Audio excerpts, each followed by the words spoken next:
అందరికీ నమస్తే అండి. ఈరోజు వచ్చేసి మనకు ఆఫ్టింగ్ అయితే క్రేటా కార్ అయితే తగిలిందండి. భీమవరం పెద్ద హాస్పిటల్కి భీమవరం హాస్పిటల్కి తీసుకెళ్ళాలని చెప్పేసి ఆఫ్టింగ్ తగిలిందండి.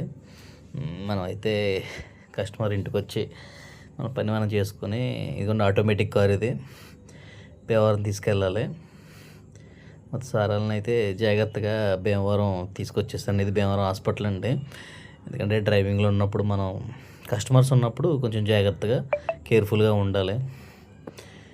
భీమవరం హాస్పిటల్ పార్కింగ్లో పెట్టేశానండి. సారాలను దింపేసిన తర్వాత జాగ్రత్తగా పార్కింగ్లో పెట్టేసి కొంచెం టైం అయితే వెయిట్ చేయాలి. ఎందుకంటే వాళ్ళు హాస్పిటల్కి వెళ్ళాలి కాబట్టి వాళ్ళ హాస్పిటల్ పని అవి చూసుకుని వచ్చేదాకా మనం పార్కింగ్లో అయితే ఉండాలన్నమాట.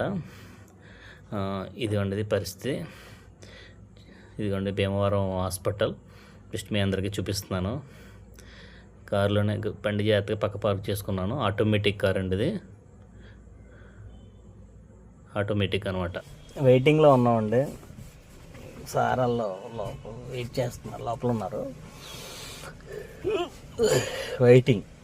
వెయిటింగ్ టైం గంట అవ్వచ్చు, 2 గంటలు అవ్వచ్చు, 3 గంటలు అవ్వచ్చు, ఎంతైనా అవ్వచ్చు, అంతే.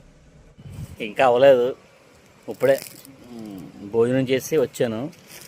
చూడండి చాలా కార్లు ఉన్నాయి. ఇంకా భీమవరం హాస్పిటల్ అంటే ఈ చుట్టుపక్కల వాళ్ళు ఎవరికి కూడా చెప్పక్కర్లేదు. ఇక్కడ ఏదో పార్క్లోకి ఏదో ఉంది. ఇంక ఇక్కడ ఆ నీడలో అలా స్టే చేస్తున్నాం. ఎండ కూడా చాలా గట్టిగా ఉంది. మన దగ్గర ఫోన్ చేసి నువ్వు భోజనం చేసే అమ్మ లేట్ అయిపోద్ది, లేట్ అయ్యేలా ఉంది, భోజనం చేసాను అని చెప్పారు. చేసి వచ్చేసాను. మళ్ళీ రెడీగా ఉండాలి కదా.